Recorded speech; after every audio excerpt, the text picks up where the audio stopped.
Saudações aos amigos que acompanham aqui no canal da Funarge, mais um episódio do FunargeCast da nossa terceira temporada, e hoje a gente recebe ele, que é cantor, compositor, arranjador.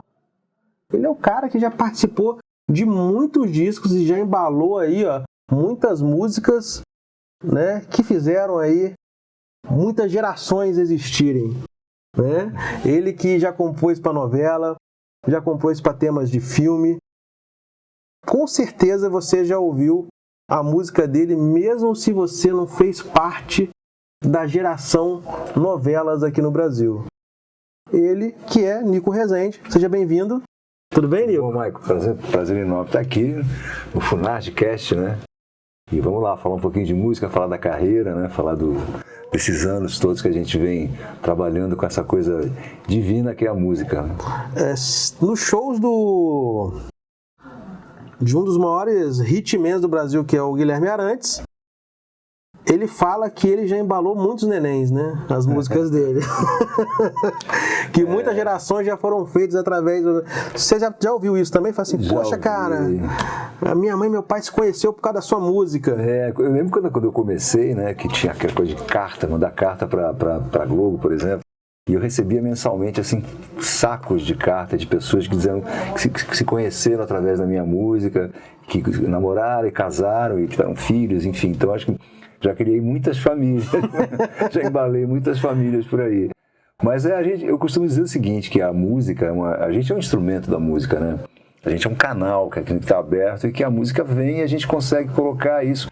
E quando a gente compõe e canta essas canções, grava, elas deixam de ser nossas, elas passam a ser do público, né? Do povo. Você passa pela rua, você escuta uma pessoa assoviando sua música, já cansou de acontecer comigo, e você fala, pô, que legal, né? Eu fiz essa música e o cara tá assoviando, ele não tá nem aí pra mim, não tô... A música também é dele. A música é dele, exatamente. Você começa a criar memórias afetivas nas pessoas, nas famílias. E isso o mais legal é isso, você conseguir ser esse instrumento, esse canal, né? Ser um interlocutor entre algumas letras, palavras, melodias, e você conseguir chegar nas pessoas e criar essas memórias, criar essas emoções, né? O mais legal de tudo são as emoções que você cria, que você gera. E quando você começa, né, a trabalhar com música, você sempre teve esse plano de carreira em mente? Não, pô, vou trabalhar com arranjo, vou trabalhar com composição, ou vou ser músico, ou eu vou querer fazer tudo porque eu me interesso por tudo de música?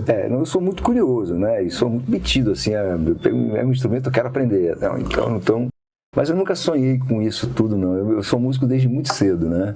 Eu estava te falando que eu comecei a tocar violão muito cedo, e sempre ouvi, meu pai, né, era dentista, e ele tinha um estúdiozinho em casa, que ele mixava as coisas, ele adorava música clássica e jazz, e MPB também, boa MPB. Ele dizia que tem dois tipos de música, a boa e a ruim, né, em qualquer estilo, né. E meus irmãos também, mais velhos, escutavam rock progressivo, então eu fui criado nesse ambiente de música clássica, jazz, MPB, rock progressivo, mas música essencialmente boa, né. Então eu era o caçula, faz tempo, isso faz muito tempo. Então eu era o caçula, né? Então eu ficava ouvindo e ganhei meu primeiro violão, comecei a estudar violão clássico. Eu me apaixonei pelo piano, né? Quando eu escutei um professor tocar piano numa escola ali perto de casa, e eu falei, cara, eu quero tocar assim. O cara tocava bossa nova e jazz, né? E MPB também, mas com aquelas harmonias um pouco mais sofisticadas, com mais dissonâncias, né? Eu falo, é isso que eu quero fazer, né? Não existe música certa nem música errada, né? Só existe música boa. Exato. Música ruim. E música boa e música ruim. Não tem em qualquer estilo. Tem o sertanejo bom, o sertanejo ruim. Tem o clássico bom, o clássico placebo. Enfim, eu acho que tem... Tudo claro que é relativo. O gosto não se discute, né? Mas eu fui criado nesse ambiente, né? Mas na verdade, eu nunca sonhei em ser músico, assim. Eu me percebi músico, na verdade. Eu já tocava... Eu tocava violão e tocava piano. Eu assisti um show uma vez, eu tinha uns 14 anos mais ou menos. Eu nunca vou me esquecer desse show. Foi um show da Simone, da cantora Simone, em São Paulo, com uma orquestra. Orquestra do maestro Nelson Aires. E os arranjos, tinha uma música que ela cantava chamada Começar de Novo, uma música do Ivan Lins e do Vitor Martins. Começar de novo, enfim. E tinha uma introdução. Quando eu vi a orquestra tocando aquilo, eu me arrepiei. Falei, meu Deus do céu, que coisa linda. É isso que eu quero fazer. Aí foi quando me percebi, é por aqui que eu vou. Fiz faculdade de arquitetura, não me formei, abandonei no último ano, mas a música é a arquitetura, né? Você, quando a gente estava conversando sobre isso antes, você pega um violão e voz, que é a essência da música, né? Um piano e voz, e você, depois de gravar o piano e a voz, ou o violão e a voz, como é que você vai vestir aquela canção, né? Você vai botar umas cordas, umas flautas, uma percussão, que instrumento você vai, quais são os adereços, né? Então é um projeto, você já tem a estrutura, né? E como é que que cor você vai pintar, que móveis você vai colocar, entendeu? Como é que você vai decorar esse alicerce, né? Então a música é mais ou menos parecida. Aí, a partir do momento que eu percebi que eu ia ser músico, eu comecei a desenvolver outras coisas, fui trabalhar em estúdio, fui tocar em conjuntos de baile, depois passei para orquestras de baile, toquei vários instrumentos, toquei contrabaixo, toquei guitarra, toquei piano, cantei, fui crooner de baile de carnaval. Para ganhar um dinheirinho naquela época, né? Eu com 17, 18 anos fazia qualquer negócio, né? Então fui me desenvolvendo assim. Porque você tem uma geração hoje que já começa gravando pro YouTube, pra Spotify, porque hoje está muito mais fácil o acesso às mídias, né? Mas na verdade tem uma estrada que a galera fazia antigamente antes de você chegar a gravar uma mídia, né? É diferente. Hoje em dia você pega um teclado e tem várias vozes. Quando eu comecei, existia um sintetizador que tocava uma nota só de cada vez. Então, por exemplo, eu lembro no estúdio, pra gente gravar cordas, eu tinha que pegar o sintetizador, botar uma onda senoidal, uma senoide, para a nota fazer tem um vibrato, aí eu dobrava num outro canal, depois a outra voz, gravava um dó. Para gravar o mi, eu tinha que gravar em outro canal, gravar o sol em outro canal para formar um acorde, entendeu? Então era um trabalho braçal enorme. Hoje em dia você toca tudo ao mesmo tempo, né? Já de muito tempo. Mas pra você ver como eu comecei, já não é de hoje, não, né? É de hoje. O sintetizador monofônico, agora estou dizendo, eles são polifônicos, né? É igual quando eu vejo as pessoas dizendo assim, poxa, mas o Beatles tocava uma música simples, quando vai fazer esse tipo de avaliação, fala assim, mas vai fazer a música que eles faziam com o instrumento e os equipamentos que eles faziam na época que eles faziam. Exatamente. Aquilo ali era o ápice. Os Beatles são a simplicidade em pessoa. Eles começaram gravando em estúdios de 4 canais. O Abbey Road, o disco Abbey Road foi gravado em 8 canais, né? Então você tinha aquela coisa. Quando as mesas de som ficavam ultrapassadas nos estúdios da EMI de Londres, elas vinham para o Brasil. E eu gravei vários discos aqui na EMI do Rio de Janeiro com mesa de 8 canais. Cheguei a gravar. Com alguma mesa que os Beatles gravou? Sim, elas vieram para cá. Legião gravou com mesa dessa, Paralamas gravou, a EMI depois passou para a mesa de 16 canais. E assim, a gravação foi evoluindo aos poucos, né? Você só falou nome gigante aí da música brasileira, Pois né? mas era assim, você gravava, por exemplo, um vocal, você cantava uma coisa, depois para dobrar isso, você gravava em outro canal. Se quisesse gravar a terceira voz, você tinha que reduzir aqueles 2 que tinham gravado para para sobrar um canal para você cantar o outro, entendeu? Não é hoje em dia que você tem... São ilimitados o número de tracks, de layers que você soma, né, no computador. Então a engenharia de gravação, a tecnologia evoluiu muito, né? Então hoje você tem lançamentos, qualquer um tem um estúdiozinho, um computador, um microfone, um tecladinho, e simula vários samples, amostras você faz. Então o sistema de gravação foi muito facilitado, por isso a gente tem esse spread de lançamentos, bilhões de lançamentos, milhões diários, né? Mas você acha que não falta alguma coisa? Por exemplo, vocês antes de lançar alguma coisa, vocês tinham que criar uma conexão, uma relação com o público. Sim. Na estrada que vocês percorriam. A história mostra alguma coisa assim que eu posso te dizer. Por exemplo, existiam só grandes estúdios, né?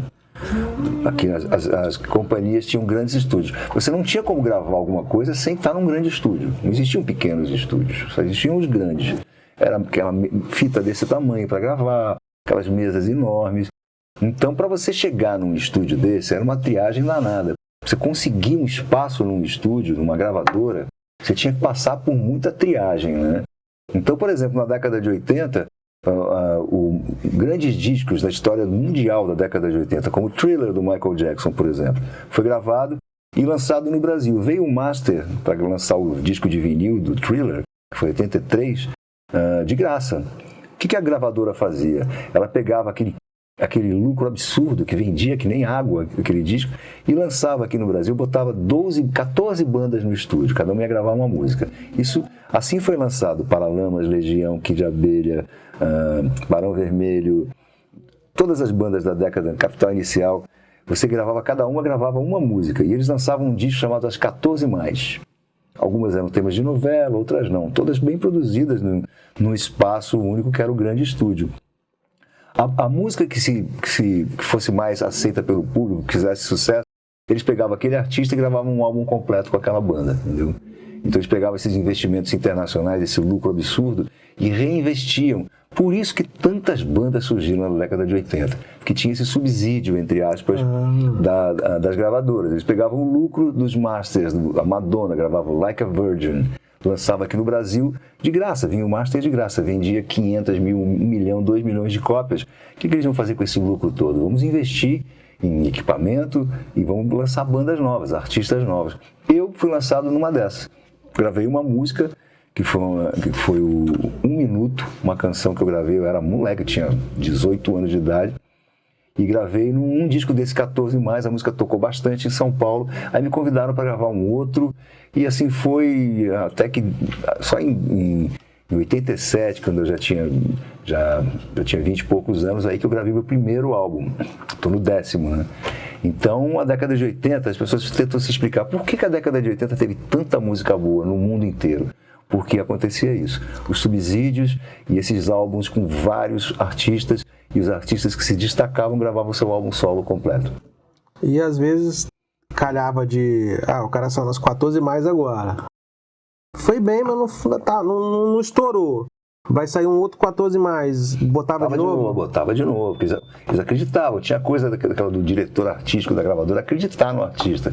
E nem sempre o artista estourava no primeiro disco, não, muito pelo contrário.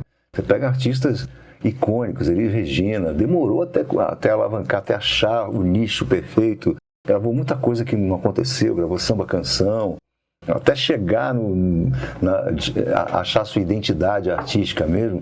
Não é tão simples assim, nem todo artista nasce pronto, aliás, nenhum artista nasce pronto. A gente vai se descobrindo ao longo dos anos, né? Descobrindo a nossa individualidade, descobrindo a nossa música, o que a gente realmente gosta, né? Se a gente vai fazer uma coisa porque a gente quer vender discos, você vai fazer uma coisa que você goste.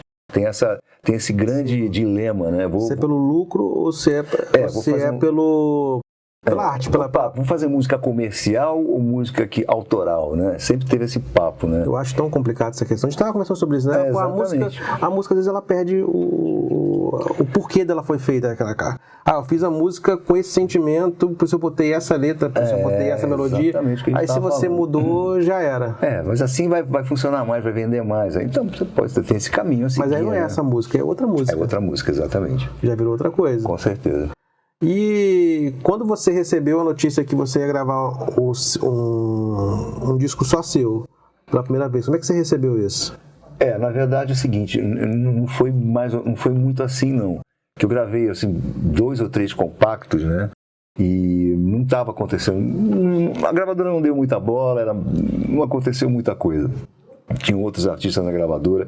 E quando eu cheguei no Rio, no começo da década de 80, eu vim gravar e fazer um teste na banda de um inglês, tinha acabado de gravar um disco e era totalmente sigiloso, ia ser lançado no mercado, e eu vim fazer um teste para ser tecladista e backing vocal da banda. Era o Richie, na época do Menina Veneno, entendeu?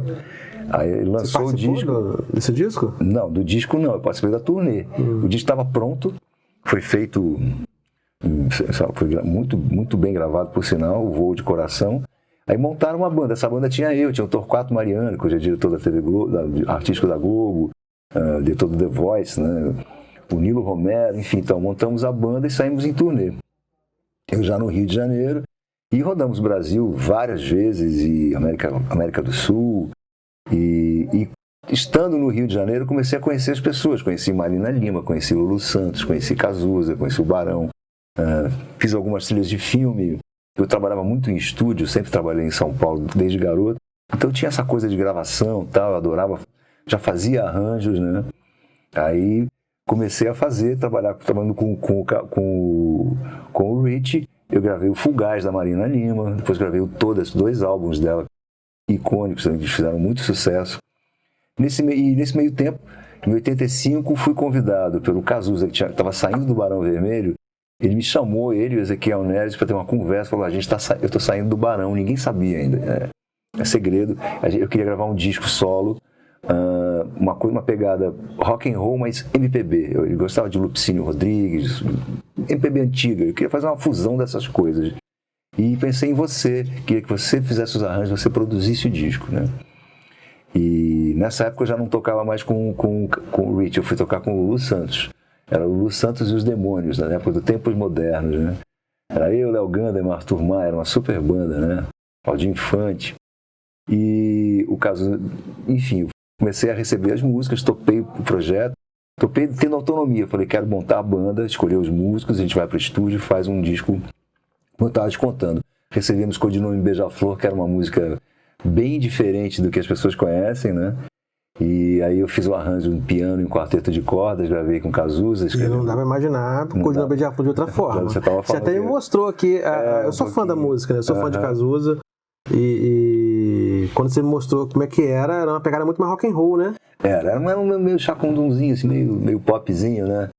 E a gente fez essa coisa mais original, né? Eu peguei o que eu senti da letra ali, a gente fez uma coisa bem natural e gravei aquele piano e tal. E eu me lembro com saudade desse tempo, que foi uma época marcante da minha vida, né? Foi um dos arranjos mais importantes que eu fiz, né? E daí, cara, eu comecei a gravar com todo mundo. Comecei a gravar com o Roberto Carlos, fiz arranjo pro Roberto.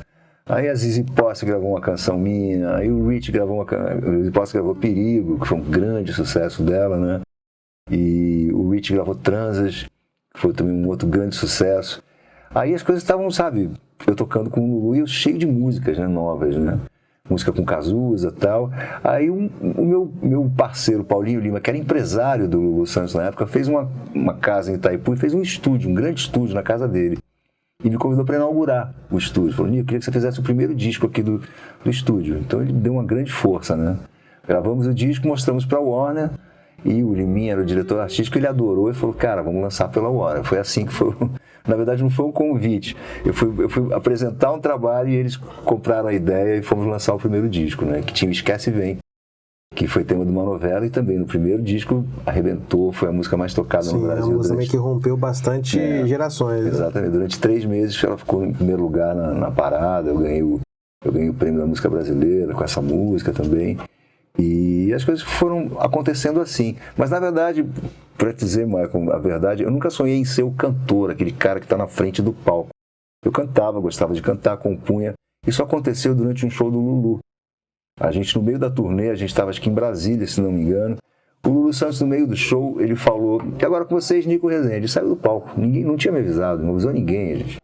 Aí eu cantei Perigo, Transas e Esquece Vem, essas 3 músicas, que a banda gravou isso comigo, né? Os músicos tinham gravado, então todo mundo sabia a música, a gente só tocou, eu nervosão ali e tal, mas foi o meu debut, né?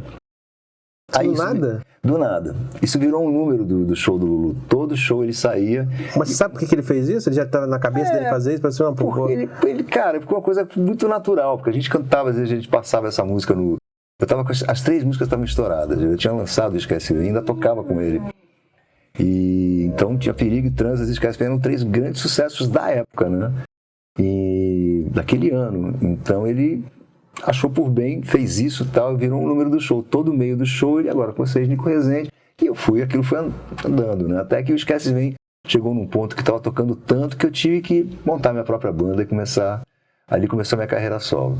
Então, obrigado, Lulu Santos. Obrigado, Lulu Santos, com certeza. Ele foi o padrinho. Foi o padrinho e acabou oferecendo pro Brasil aí, né, mais um artista pra gente poder acompanhar, que é Nico Rezende. E assim a gente encerra nosso primeiro bloco. E a gente já volta pro segundo bloco.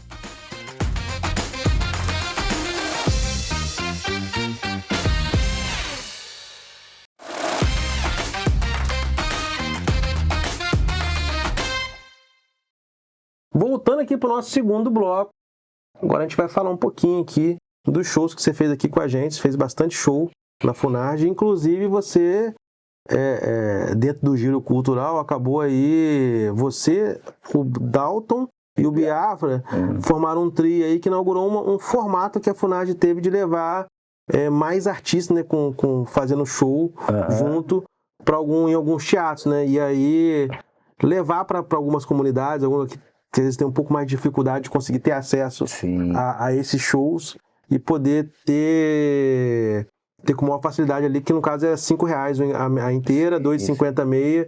E aí você foi no Teatro Mário Lago, você teve no Arthur Azevedo, você teve no TAG, que é o Teatro Armando Gonzaga. Chamamos naquele teve também, no Mário Lago. Isso, no Mário Lago.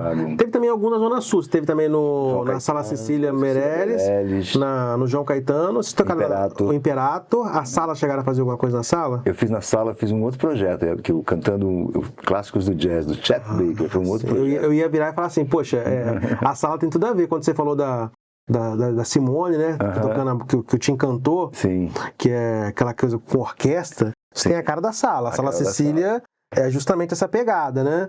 E como é que foi para você a experiência de tocar num palco de teatro, que é diferente de tocar provavelmente você já deve ter feito shows em teatro também, né? Você pode falar um pouquinho para as pessoas qual é a diferença do show no teatro e um show de rua, né? Um show de palco de evento. Na verdade o show não tem muita diferença. A grande diferença, a grande coisa legal desses shows, desses teatros, é você conseguir levar música com uma estrutura boa, com uma qualidade boa, para uma comunidade um pouco mais carente, né? Você vai nesses lugares mais distantes, então você vê um povo que é um povo mais humilde, mas que gosta de boa música. Então é muito, muito, muito bom e importante você poder levar boa música para essas pessoas, né?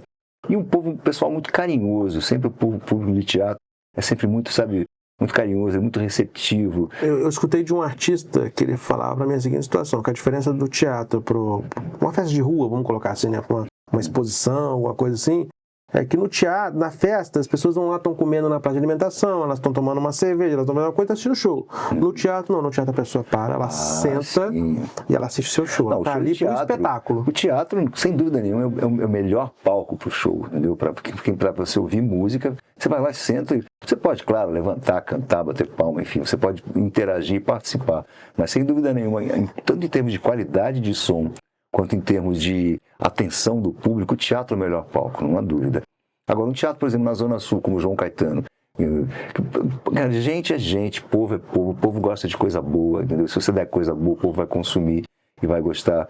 Então, esses teatros um pouco mais distantes, você vê comunidades um pouco mais carentes, mas que têm bom gosto, que conhecem as músicas e estão ávidos por receber esse tipo de música. Então, o mais legal é poder levar essa música com uma boa estrutura de som e luz, o teu show mesmo de verdade, com todas as poder entregar técnicas. O mesmo show que entrega na Zona Sul, na Zona Oeste, na Zona Norte. Poder entregar o mesmo som com o mesmo resultado, você vê os olhos brilhando nas pessoas, né? Curtindo, interagindo. A gente vê depois, a gente recebe, eu pelo menos costumo receber todo mundo depois do show para tirar foto. Isso é ótimo. Inclusive no Mário Lago tem uma máxima, né?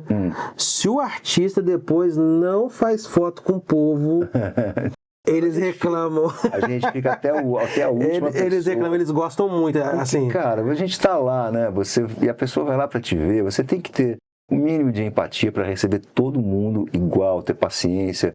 Porque, afinal de contas, a gente escolheu essa profissão e as pessoas querem ter aquele momento com a gente, querem ter aquele registro daquele momento. Então, você tem que estar lá, tem que estar... E é o que a gente falou, às vezes no primeiro bloco, a gente estava falando sobre a questão de impactar, né? O que a sua música impactou na vida das pessoas.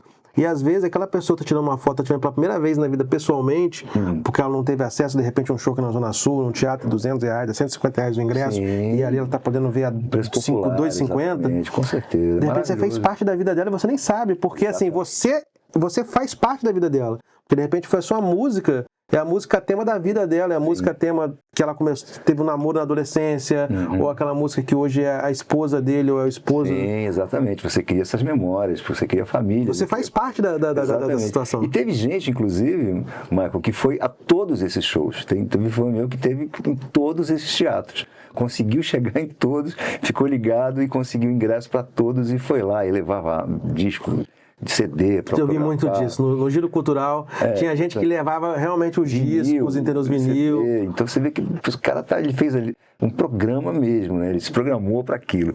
Então é muito legal. Então essa iniciativa é muito boa. A FUNARTE tem conseguido subsidiar essa coisa e levar esse tipo de show, esse tipo de música boa. O Giro Cultural é um projeto maravilhoso. muito mais legal é você também dividir o palco com pessoas, como a gente fez. Eu, Dalto e Biafra, que somos contemporâneos. Né? E depois isso virou moda na Funarge. A Funarge começou a fazer esse tipo de show. Esse tipo de entretenimento. Começou com vocês. Exatamente. Vocês foram lá, a proposta, abraçaram esse tipo de show e deu certo. Deu certo. Então a gente faz um pocket show, que cada um canta 7 músicas e depois no final a gente canta 2, todo mundo junto. E o público vem, delira, porque a gente consegue tirar assim, o essencial de cada repertório, né? E é muito engraçado, nós somos pessoas diferentes, mas temos uma ligação e somos amigos, né? A gente estava brincando dos 3 tenores, nós somos os 3 terrores, né? A gente estava brincando disso, mas a gente é muito amigo, então viajar para fazer shows, como a gente fez em algumas cidades menores também, shows assim de comemorativos, inaugurando alguns espaços culturais, como a gente chegou a fazer alguns.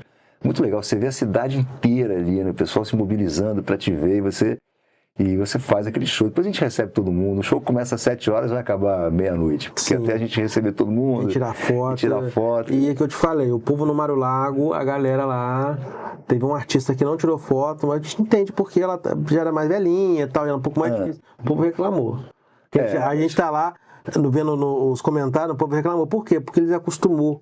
Até pelo padrão de artistas que a gente manda pra lá. E esse artista não foi por mal, não. Foi porque realmente ela não tinha condições naquele dia. Sim. Mas normalmente todo mundo tira foto com eles. Eles adoram. E é o calor humano. E tem aquela parada, entendeu? Então eles se sentem acolhidos. A gente também se sente acolhido. Então a iniciativa é muito legal.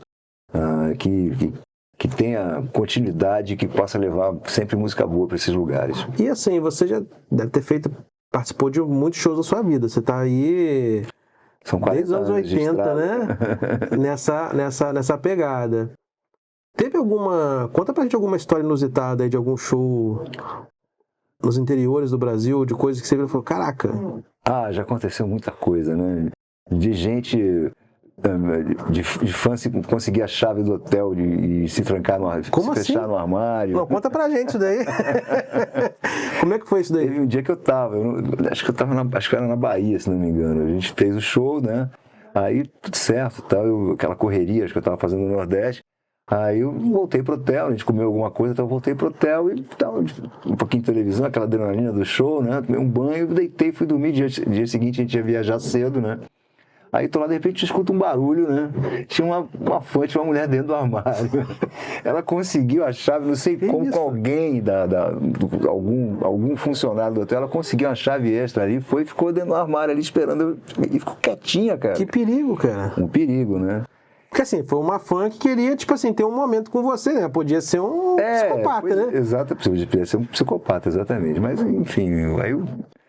Mas você descobriu de noite ainda ou você só descobriu de manhã? Não, ela abriu, de madrugada ela abriu a porta do armário, eu tomei um susto. E voou em cima de você? Nossa veio pra Senhora! Cima de mim. Imagina não, pelo amor de Deus. E sua esposa depois? Você era casado na época já? Acho que eu era casado, sim, mas não aconteceu nada. Não, mas como é que você não? Você sabe que não aconteceu nada. Eu contei a verdade. Mas como é que faz? Aí não tem jeito, cara, não tem jeito. Eu contei, eu segurei a pessoa ali, não, por favor, vamos descer. Tive que me controlar. Nossa, né? Não, assim, imagina, a gente tá rindo agora, mas na hora deve ter sido primeiro o susto. Primeiro que você não sabe quem é, né? Tudo apagado, sai aquela pessoa, sai de dentro do armário.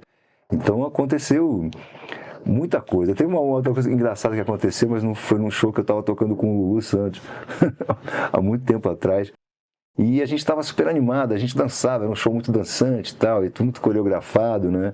E eu tocava lá à esquerda do palco, num praticável assim, maior, eu tava os teclados, eu fazia teclados e vocal, fazia os backings vocais da banda, né? Então, cantava junto com ele as músicas. Porque às vezes tinha 4, 5 shows na semana, quando chega no terceiro, quarto show, a voz vai ficando cansada, né? Então o Lu pedia, dobra comigo, vem cantando comigo, senão eu não vou segurar, cantar tudo sozinho, né? Então a gente fazia aquele uníssono de voz. E eu tava um dia... Eu lembro que Léo Gama tocava saxofone aqui na minha esquerda. E eu tava dançando muito, eu já estava animado, não sei se eu tinha tomado uma cerveja, o que aconteceu. Que ele falou, cuidado aí, você tá andando para trás, o palco tá acabando, cara. Cuidado, você tá andando para trás. Dito e feito, cara. Uma certa hora eu pisei em falso e caí. Uns 3 metros eu caí de costas, assim, no chão. Pá! Caí do palco, né? E foi justamente na hora que o Lulu falou, e nos teclados, Nico Rezende. Ele olhou, não tinha ninguém. Aí eu caí. Não, caí, o Hold veio, me levantou, graças a Deus não aconteceu nada, né?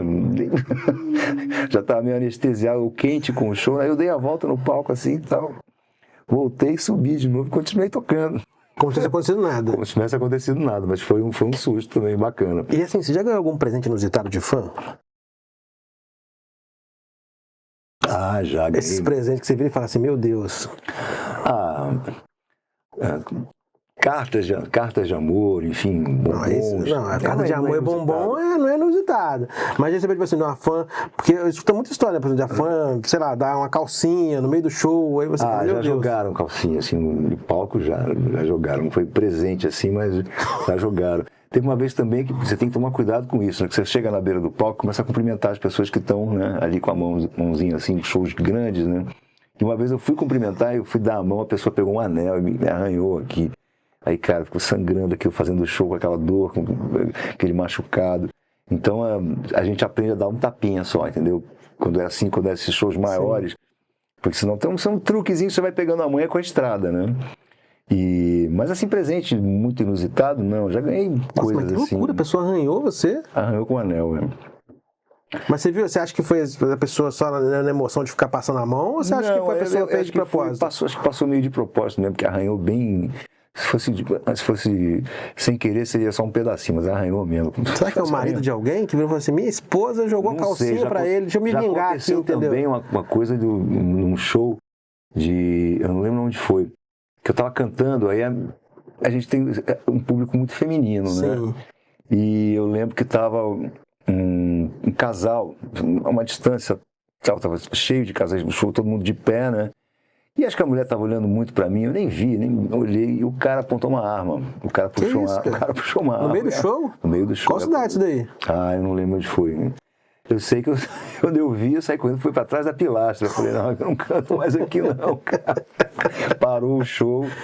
E essas coisas acontecem. Nossa, mas que loucura! Mas são poucas histórias assim. Hoje em dia o show business está bem organizado, né? Sim. Essa coisa com bastante segurança, né? Isso faz muito tempo. Não, mas os loucos dão um jeito para fazer loucura. Isso um jeito de entrar com a arma. Porque isso daí não é a maioria. Isso daí tá falando de uma minoria. A gente tá falando de 0,001% das pessoas ainda. Então, alguns anos atrás aconteciam mais essas loucuras. Hoje em dia eu não vejo muita história assim tão diferente, não. Acho que a coisa está mais organizada, os shows estão um pouco mais organizados. E quando você vai montar o seu disco lá, eu te pedi de inusitado, eu te perguntei de fãs, né? Agora eu vou perguntar de produtora e gravadora. Já teve alguma vez que tem uma música sua, melodia, voz e tal, que você fala assim, poxa, eu acredito muito nisso daqui, aí você entrega para produtora ou para distribuidora, e aí vira e fala assim, pô, não, tem que mexer, não sei o que, tal, e aí você bateu o pé e funcionar? Não, de mexer em música minha nunca aconteceu isso. Talvez mexer em algum arranjo, também raramente também, porque eu já entrego uma coisa mais ou menos pronta, né? Acho que não dá nem tempo da pessoa... O que acontece é questão de música de trabalho. Você entregar uma música, eu queria muito trabalhar essa música porque eu acredito nela. Aí a gravadora fala, não, mas essa aqui é melhor para a gente sair trabalhando, tem mais potencial comercial, entendeu? Então esse tipo de coisa já aconteceu. Mas mexer em música, assim, mexer em letra, não, nunca aconteceu, ninguém mexeu. Qual música que você queria trabalhar na comercial e aí a gravadora preferiu outra? Por exemplo, o Esquece Vem, quando a gente lançou o primeiro disco, aconteceu isso. O Esquece Vem é uma balada, né? E a gente chegou, como ela estava na novela, ela foi para as rádios, só que as rádios não tocavam, não queriam tocar. Eu chegava nas rádios, era o meu primeiro disco, as pessoas diziam, pô, essa música é muito lenta, você não tem uma musiquinha mais rápida no disco, não? A gravadora mudou a música de trabalho, eles diziam, não, essa música aqui vamos deixar de lado, Esquece Vem, vamos trabalhar Bicho Papão, que era uma música bem animada, era a primeira música do disco, comecei até a fazer um chacrinha com ela e tal, e lançamos o Bicho Papão, e as rádios meio, sabe, algumas tocaram um pouquinho e tal, mas de repente... o Esquece Vem, que estava na novela, mas não tocava na novela, no meio da novela, teve um capítulo, um chalé na serra, que os personagens estavam ali meio que se pegando e tal, e era tema do personagem, tocou o capítulo inteiro. No dia seguinte, ela era a música mais pedida nas rádios. Então voltou tudo. Aí voltou a ser Esquece Vem. Esquece o Bicho Papão e volta a ser Esquece Mas aí você Vem. construiu com 2 músicas trabalhadas ou Não, o Esquece Vem voltou para Esquece Vem. O Esquece Vem tomou, esquece a outra. E aí o Esquece Vem era a música que você acreditava. Você falava assim, pra essa música aqui, eu acho que é que vai... Não, Esquece Vem sempre foi, porque ela estava na novela, a gente queria trabalhar, mas não foi a música que a gente, quando eu fiz o disco, não é a música que eu acreditava mais, não. Sabia? Tinha músicas que estavam na frente, assim, eu tinha gravado Perigo, tinha Guerra e Paz, que é uma música... Perigo já estava ali já? Estava naquele nesse álbum, disco? estava nesse disco. Mas ela já tinha estourado? Ela tinha acabado de estourar com a Zizi, eu regravei. Ah, sim. E tinha uma música chamada Fora da Lei, que eu cantava com o Cazuza, que ele cantou comigo, um feat, né? Já naquela época a gente fazia o feat. Eu acreditava muito no Fora da Lei, e que era mais para um rock and roll, uma coisa mais um rock pop e tal. Mas o Esquece Vem não era a primeira música, assim, tal. Tinha Sonhos de Mulheres, que era uma música bonita também, minha, do Fausto Nilo. Esquece Vem foi por causa da novela. Ela acabou sendo o carro-chefe do disco. E música de novela, normalmente, como é que funciona isso? A Globo, né? Pra quem tá acompanhando a gente agora, talvez não tenha noção disso, gente. Vocês são mais os jovens gafanhotos e as pequenas libélulas ali que pode estar vendo a gente, não tem noção do tamanho da força que a novela tem para uma música em especial para os anos, tá nos anos 90, anos 80. Ela tinha, né? Hoje em dia acho que nem tem tanto mais. Não tem tanto mais, mas naquela época era tinha. muito. Você tá com uma música na novela, era a diferença de você estar na disputa de sucesso. E como é que funcionava para sua música ir para novela? A novela entrava em contato com você, a direção falava assim, poxa, eu quero uma música com esse perfil, você pode escrever para mim? Ou eles pegavam uma música sua e falavam assim, poxa, essa música combina com o meu personagem? Na verdade eu nunca fiz uma música assim pra novela, pra tal novela, pra um personagem. Sempre pegavam dos meus discos. Então, na verdade, todas as gravadoras queriam os seus artistas nas novelas, porque aquilo era um passo pro sucesso, um passo gigantesco pro sucesso. Então, todo mundo... Então, na verdade, ali surgiu o tal do jabá, né? De como é que você faz? O jabá teve várias formas, né? Desde você levar a família do fulano, todos com os filhos para Disney, podia ser esse um jabá, né? Desde dinheiro podia ser. Mas as gravadoras faziam sim o jogo do jabá e pagavam, chegavam a pagar de diferentes maneiras, como eu te falei, para a música estar na novela. Então, mas comigo nunca aconteceu isso. Sempre foi da primeira música, que foi o Esquece Vem, a música estourou. Então, de um dia, de repente, a gravadora tem um artista estourado. E então, a partir das outras novelas, começava a procurar o que tem de música nova do Nico e tal, não sei o quê. Meu segundo álbum teve, o terceiro teve, o quarto teve, o quinto teve, foi assim. Isso ajuda muito, né? Ajuda muito, com certeza. Depois da história aqui, como é que funciona para poder ter a música na novela, né? Ele explicou pra gente aqui, apesar que o jabá era uma coisa normal, né? Na época. Até em rádio também tinha muito disso, não tinha? Até hoje existe no Spotify, para você com as playlists do Spotify, você tá numa playlist daquelas principais, a gravadora desce a mala, com certeza. Não é muito diferente, né, cara? Mudou-se o formato, mas o estilo é o mesmo. Exatamente. E assim encerramos o nosso segundo bloco, e já começa o terceiro.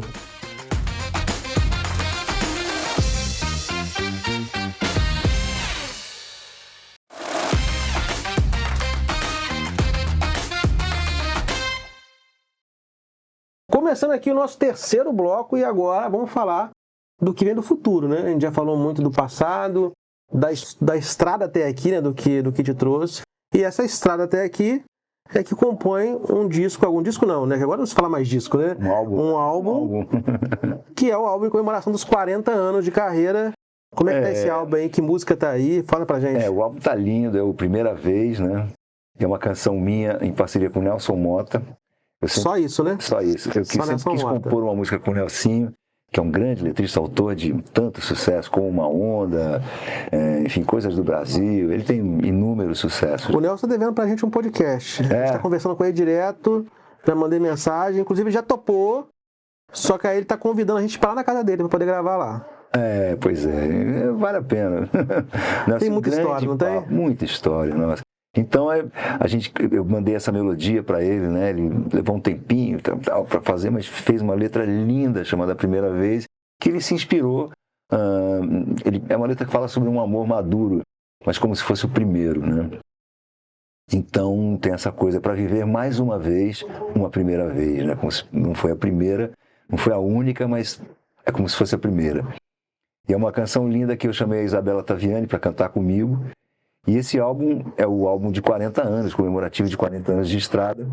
Tem canções, eu regravei o Esquece Vem, fiz um feat com a cantora brasileira radicada em Portugal, a Ive.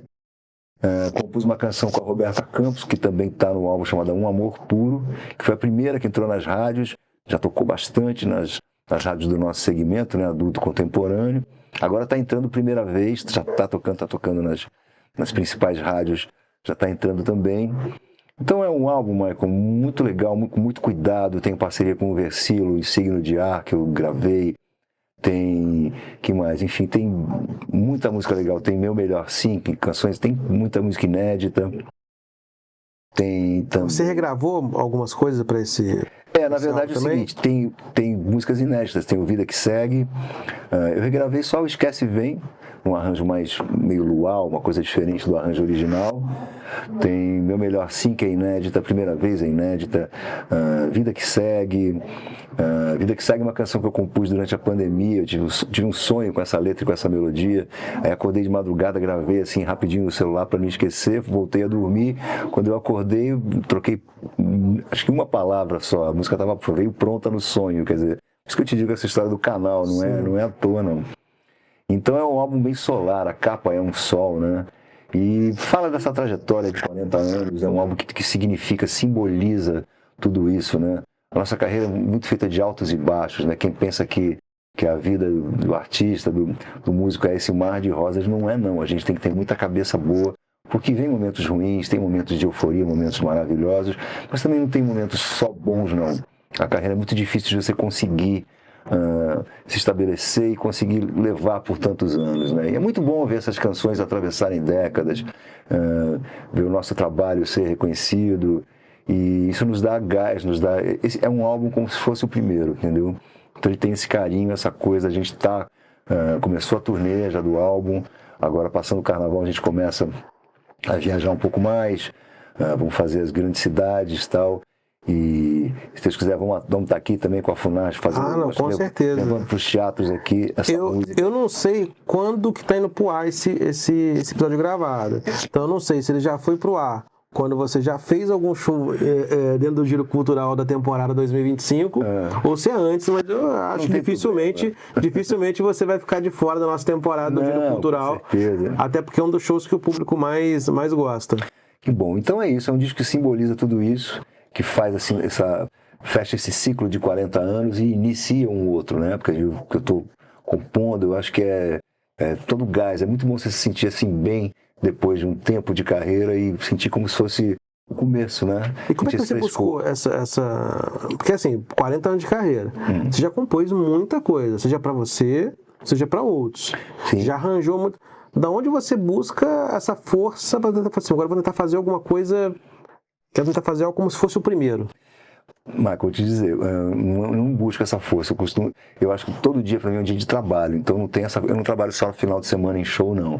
Eu tenho um estúdio, eu acordo todo dia, tomo meu café, faço meu exercício e vou pro estúdio. Eu vou lá, vou compor, vou criar. Tem sempre um arranjo para fazer para alguém, tem sempre alguma coisa para produzir, tem sempre algum artista novo, algo novo que eu quero lançar, que eu quero ajudar no lançamento. Então essa coisa do frescor diário, do trabalhar, do transpirar diário, é uma coisa que me move. Para mim é trabalho, música é a minha vida.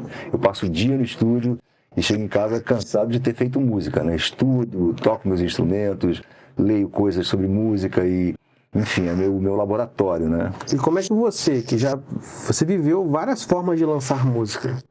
Você começa lá na sua carreira ainda com essa questão da força das gravadoras, de se gravar lá um LP com 14 mais, e hoje você vive a era digital.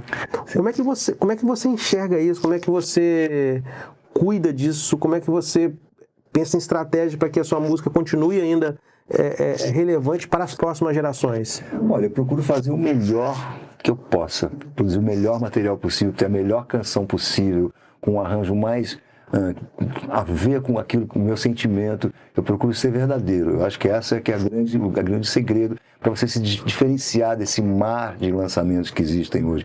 Porque hoje são lançadas milhões de canções por dia, né? A concorrência é muito maior, né? É muito maior, quer dizer, é muito mais difícil você criar um trabalho hoje, fazer uma carreira hoje. Eu já tenho um nome consolidado, então para mim é menos difícil, porque eu já tenho um público, então eu tenho que tentar fazer o melhor que eu possa. Eu acho que esse é o segredo. Isso é o meu conselho, se é que eu posso dar um conselho para as novas gerações de músicos, de artistas, você que está assistindo, que está vendo, que tem intenção de viver disso, de música, de fazer música, faça o seu melhor.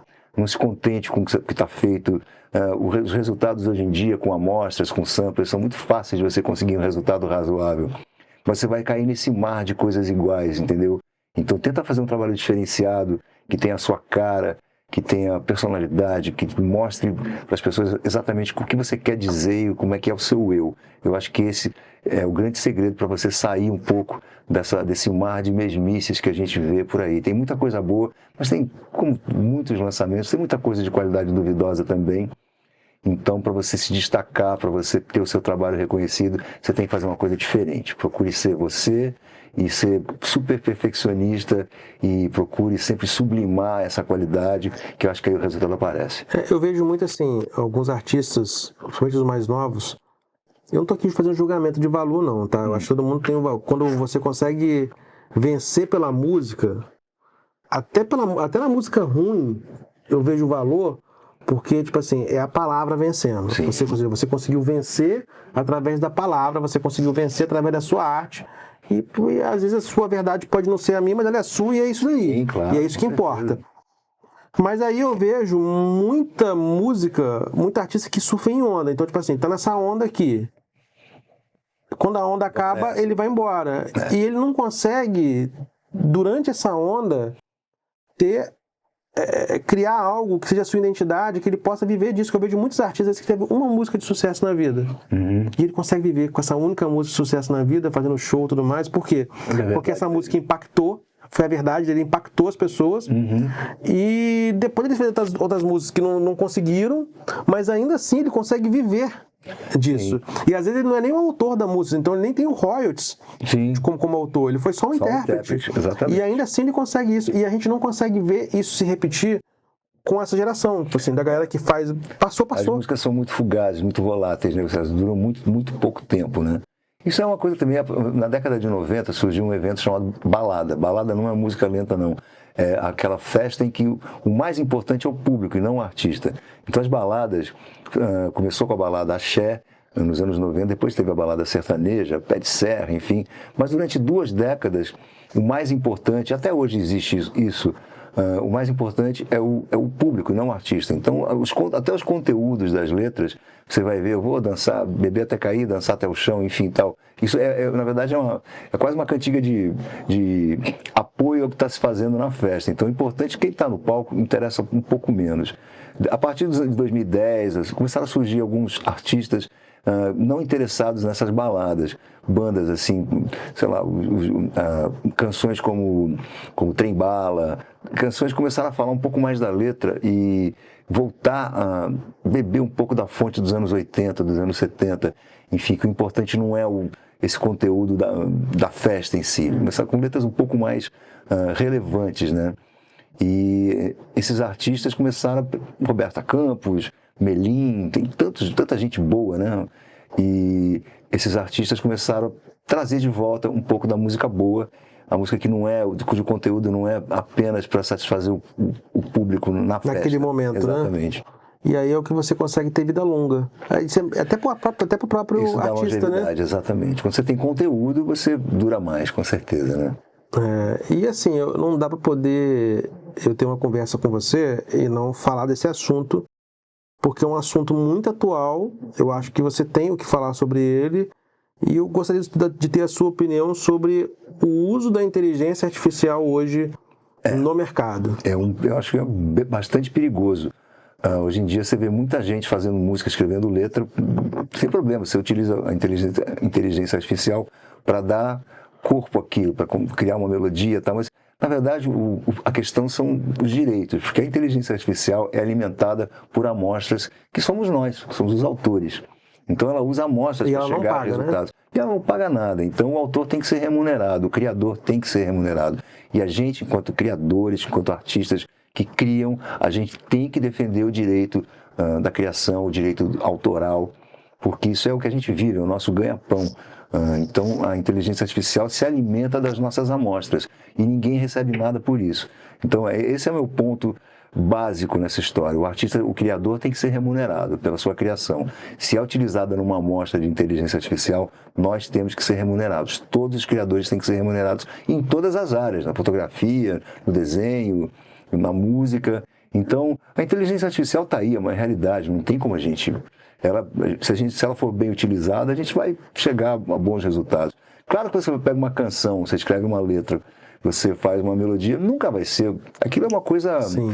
É uma mistura mistura de amostras, né? Ela não tem o sentido autoral que um compositor consegue dar. Eu costumo dizer que a inteligência artificial é uma ferramenta. É uma ferramenta. É até uma discussão que eu tinha lá no começo.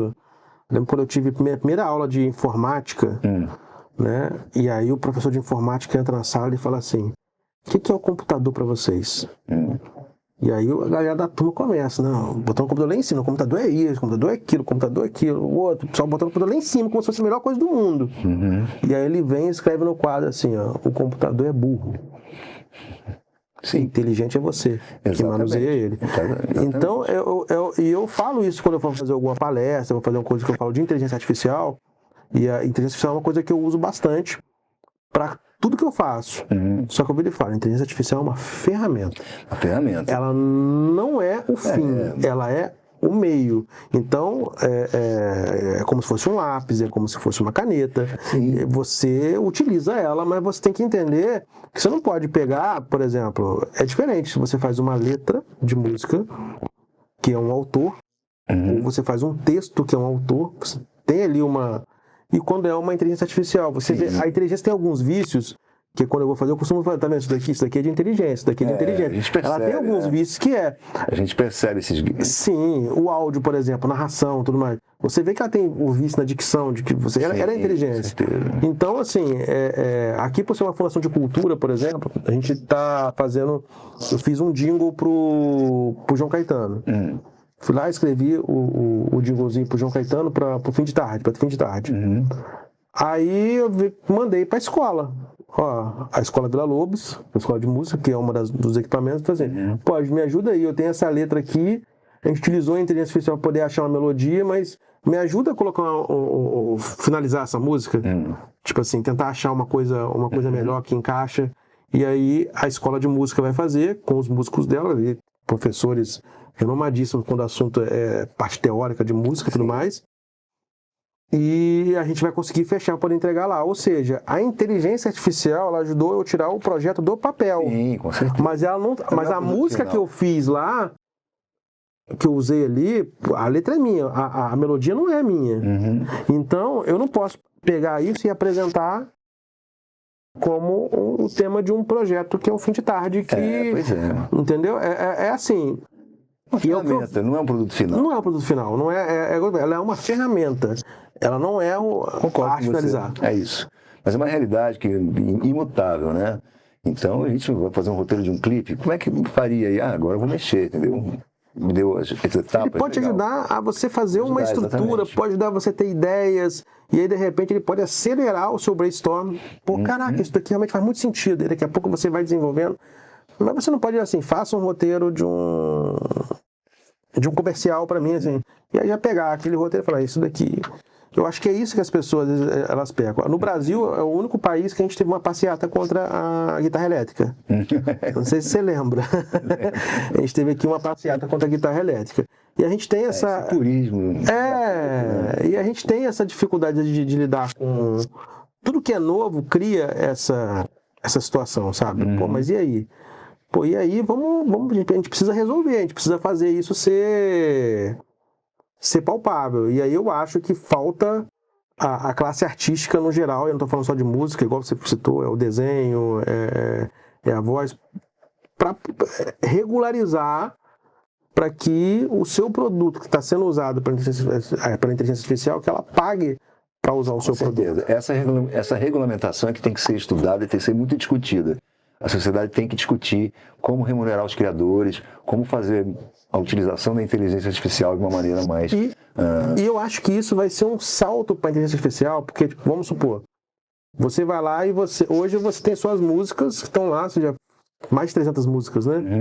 E aí os intérpretes podem chegar como se fosse no mercado, né? E falar assim, poxa, deixa eu ver essa música aqui, pô, do Nico, me cabe, acho que combina comigo, vai falar a minha verdade, então eu vou cantar. Exatamente. Se a inteligência artificial ela dá essa possibilidade, pode criar um banco de dados que o Nico vai virar e falar assim, deixa eu ver aqui o que me remunera. Então, se eu criar esse tipo de conteúdo aqui para eles me remunerar, me interessa.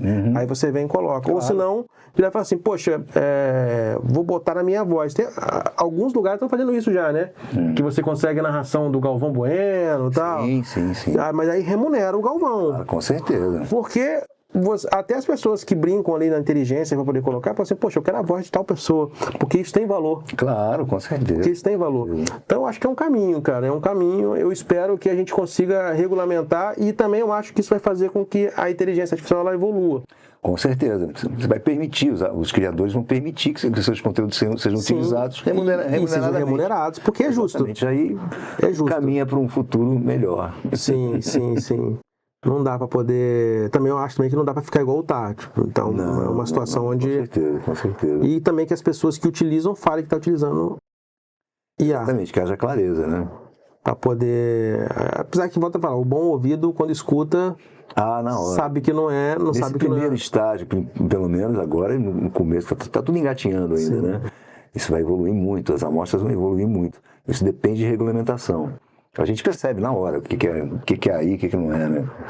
E pra gente encerrar aqui, fala, agora eu vou te botar numa ação difícil. Não tem não. Me fala aí 3 nomes da música de todos os tempos que são referência pra você. E fala 3 nomes também de cantores aí, de gente nova que tá começando, que você vira e fala assim que quem tá estudando a gente devia dar uma oportunidade. Tá.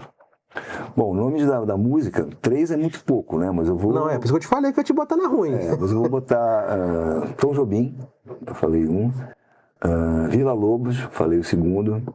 E para não ser muito longe, indo um pouco pro lado de cá, Paul McCartney. Pronto, falei 3 nomes. Ele foi esperto, ele não falou de ninguém brasileiro para poder não ficar na saia justa de... Eu falei Tom Jobim e Vila Lobos. Não, sim, eu tô falando da galera mais contemporânea. Não, de referências de música. Para mim, referência de composição é do Tom Jobim. É Vila Lobos, que por acaso Jobim, a grande referência de Jobim foi Vila Lobos, né? E Paul McCartney para mim é o mestre do pop, da canção, enfim, eu sempre adorei. Tem outros que eu poderia citar, muitos outros, né? Mas enfim, você pediu 3, vou pedir 3. 3 nomes de música nova que o brasileiro precisa conhecer. O brasileiro precisa conhecer. Eu gosto muito do Marquinhos Sócio, um cara que pouca gente conhece, mas Marquinhos Sócio é um cara muito bom da Soul Music, da nova cena da Soul Music, também está precisando ser... Ele foi finalista do The Voice, um cara que canta muito e um grande artista para mim, tá? O Brasil precisa conhecer. Quem mais? Que já conhece, dessa nova geração de meninas cantoras que tocam violão, a Roberta Campos vai muito bem. Sim. Né? Eu gosto muito dela, minha parceira. Eu gosto muito da menina que canta, a cantora do Melim, eu não lembro o nome dela, é alguma coisa Melim. Ela acabou de desfazer a banda e gravou outro dia, que ela estava gravando com o Flávio Venturini num álbum dele. Essa menina que era cantora do Melim também eu posso citar como uma grande voz. Eu acho que ela ainda vai ter um futuro brilhante aí pela frente. Ela se descolou da banda, agora ela descobriu a identidade dela e se utilizar disso para fazer um trabalho legal. Citei 3, pronto. Muito obrigado. Deixa aí sua mensagem final para quem acompanha a gente. Agradecimento, viva a boa música, viva a música, viva você que tem a coragem de viver, de se dedicar à arte e com todos os percalços que a vida de um artista pressupõe, né? Mas que você tenha coragem, perseverança e de viver dessa coisa linda que é a criação, que é a música, que é a arte em geral. Um beijo em todos, é isso aí. Muito obrigado a você que nos acompanhou aqui em mais um episódio do Funargecast. Valeu e falou!